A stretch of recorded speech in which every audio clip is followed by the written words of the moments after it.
ओम नमः शिवाय। प्रिय भक्तों, श्रावण मास की अमावस्या तिथि को हरियाली अमावस्या कहा जाता है। यह तिथि विशेष रूप से प्रकृति, हरियाली और देवी देवताओं की पूजा के लिए समर्पित होती है। विशेषकर शिव पार्वती की पूजा, वृक्षारोपण और पितरों के निमित्त तर्पण का विशेष महत्व होता है। इस दिन एक पौराणिक कथा का श्रवण और वाचन करने से विशेष पुण्य की प्राप्ति होती है।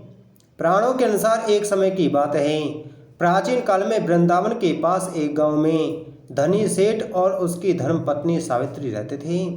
दोनों अत्यंत धार्मिक, दानशील और पुण्यात्मा थे, किंतु उन्हें एक संतान की प्राप्ति नहीं थी। इस कारण वे दोनों ही मन में अत्यंत दुखी रहा करते थे। उन्होंने कई व्रत, पूजन और यज्ञ किए, लेकिन सफलता नहीं मिली।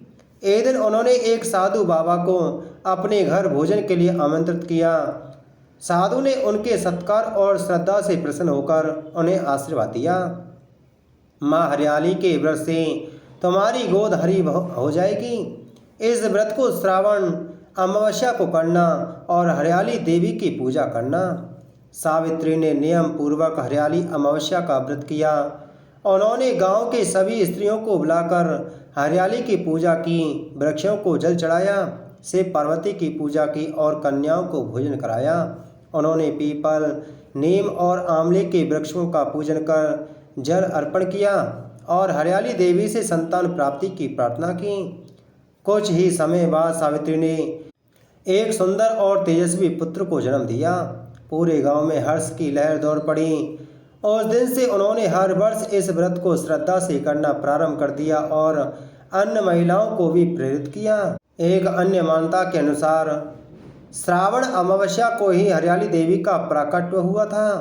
यह देवी प्रकृति, वर्षा, अन्न और हरित जीवन का प्रतीक मानी जाती हैं। जब एक समय पृथ्वी पर बहुत काल तक वर्षा नहीं हुई, वन सूख गए, पशु पक्षी तड़पने लगे, तब भगवान शिव ने माता पार्वती से इस संकट का उपाय पूछा। माता पार्वती ने शिवजी को बताया कि यह सब प्रकृति की उपेक्षा के कारण हुआ है।